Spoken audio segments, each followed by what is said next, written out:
some people lose the day before it even really starts. One message, one quick phone check, one short video, and that's it. Their brain is already scattered into pieces. And then there are other people who can just sit down and disappear into a task. No drama, no, I need to force myself.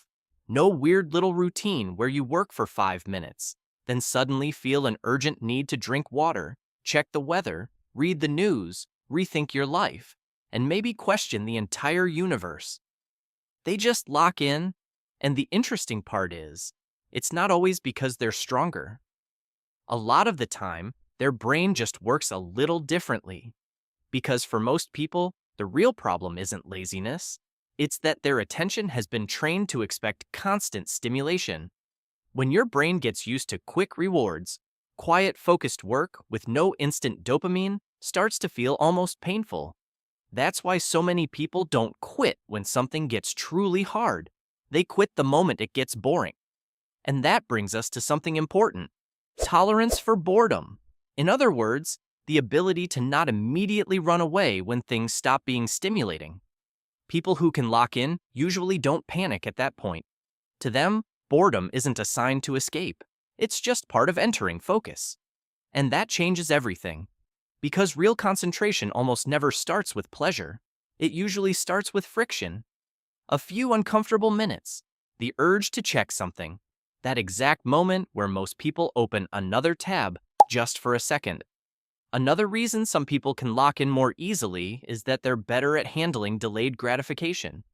This idea was famously explored by Walter Mischel, the ability to resist a small reward now for a bigger one later. And that's basically what locking in is. You're saying no to easy dopamine now so you can get something better later.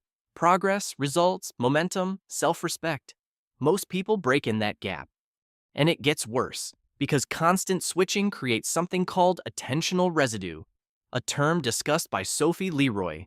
Part of your attention stays stuck on the last thing, even when you've already moved to the next one.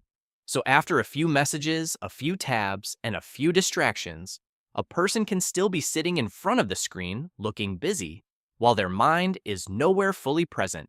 But people who can lock in tend to protect their attention, either consciously or instinctively. They don't leave their brain in respond to everything mode. They build conditions where attention doesn't get shattered every 3 minutes. And honestly, this is the part most people miss. A lot of the time, these people aren't more disciplined than everyone else. They just know their weak spots better. They know if the phone stays nearby, focus is over.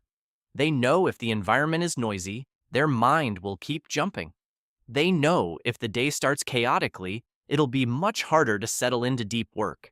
So the secret isn't always iron willpower. Sometimes the secret is that they stopped negotiating with their impulses and stopped leaving themselves 1,000 escape routes. And there's a line from William James that fits perfectly here. My experience is what I agree to attend to. In other words, your life is shaped a lot by what gets your attention. And maybe that's why some people can lock in so easily. Not because they're robots, not because they never want easy dopamine, and definitely not because they're some superior life form, but because they handle boredom better, they don't demand constant reward, and they don't let every random stimulus steal their focus.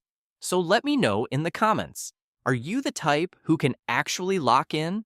Or does one notification instantly kill your productivity? And if you want more short psychology videos like this about focus, attention, discipline, and why the brain betrays us so easily, make sure to subscribe.